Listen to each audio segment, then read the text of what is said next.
Guys, pakita ko sa inyo yung nabili kong bola mga boss. Tignan nyo naman yung design. Napakaganda mga boss. At bili kayo netong bola na to mga boss. May kasama siyang pambomba, may kasama siyang net, meron siyang kasamang dalawang pin. Ito na gusto ko sa bola na to mga bossing, yung design. Tingnan nyo naman guys, oh. Marami tayong ibang design na pwedeng pagpilian. Pero ito talaga yung nagustuhan ko mga boss. Pwede siyang i-display sa bahay guys. At meron tayong tatlong sizes nito. Ito yung pang adult natin. Meron tayong pang junior at meron tayong pang kids. So napaka-solid guys ng bola na to. Maganda yung design. At maganda yung quality. Para mamahalin pero napakamura lang nito. Magiging star player kayo guys kapag kaganto yung bola nyo.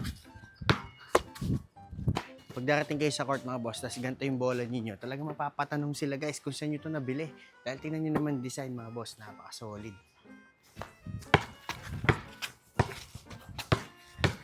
Yan. Parang pang RJ Abarientos guys yung laruan nyo guys. So kapag kaganto yung bola nyo.